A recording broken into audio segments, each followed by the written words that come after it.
Ini ada pertanyaan dari seorang suami yang lagi kesepian.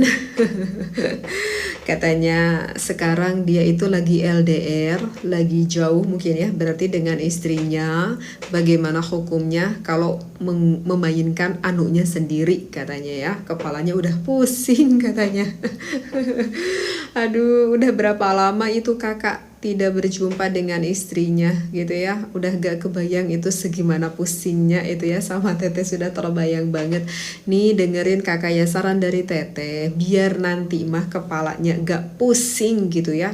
Kenapa istrinya ajak dong ya, istrinya nanti ikut, anaknya juga ikut, biar nanti kepalanya gak pusing-pusing lagi tuh kan, kalau jauh pusing ya.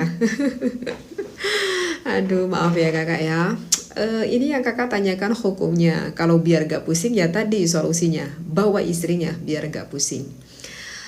Kalau untuk hukumnya kakak, aduh maaf sekali ya, itu menggunakan anunya. Kalau pakai tangan istri kan itu nggak apa-apa, boleh ya kalau pakai tangan istrinya. Tapi kalau pakai tangan kita sendiri kan itu hukum istimna ya, berarti membahas hukum istimna. Kalau misalkan yang disampaikan oleh Imam Asy-Syafi'i, kebanyakan di Indonesia mayoritas Imam Syafi'i ya, itu hukumnya maaf sekali kakak diharamkan.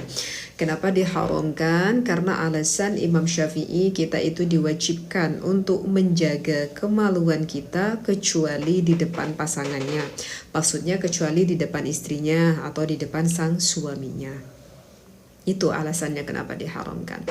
Kalau misalkan seperti apa yang disampaikan oleh Imam Maliki juga itu sama kakak diharamkan. Kenapa diharamkan? Karena mengutip di dalam salah satu hadis. Hadis tersebut ada itu, ini banyak ya riwayatnya, seperti hadis riwayat Tirmidzi juga banyak ya. Hadis ini ya ma'syar sabab, wahai para pemuda, manis tata'al ba'ah falyatazawwaj.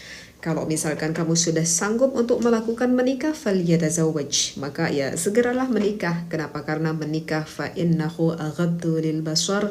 Menikah itu akan menjaga pandanganmu, kemudian wa ahsanu lil farji, akan meraksa akan farjimu, wa man lam yastati' fa alaihi bisaum. Kalau misalkan kamu saat ini belum sanggup untuk melakukan menikah, bisaum, maka kata Rasulullah berpuasalah. Kenapa? Fa innahu lahu wijaun, karena berpuasa itu adalah perisai bagi diri kamu.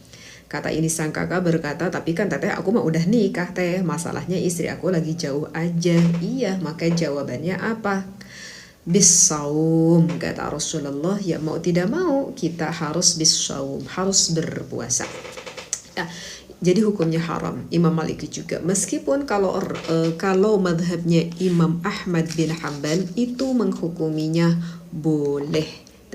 Tetapi boleh di sini bukan berarti tidak berdosa, tetap saja berdosa. Hanya saja kalau dibandingkan dengan berzina, tentu itu lebih besar dosa berzina.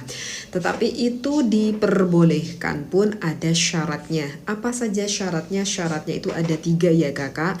Yang pertama, jika kita sangat khawatir sekali sampai melakukan suatu perzinahan, maka ya lebih baik menggunakan tangan sendiri, na'udzubillah, daripada terjerumus kepada suatu perzinahan. Yang kedua, kalau misalkan kita yang tidak sanggup untuk melakukan suatu akad pernikahan, misalkan apa ya contohnya, karena tidak punya mas kawin sama sekali misalkan. Dan syarat yang ketiga itu adalah harus dilakukan oleh tangannya sendiri. Ya gak boleh pakai tangan orang lain. Ya siapa tangan orang lain? Mungkin selingkuhan kali ya, gak boleh. Gitu ya kakak ya.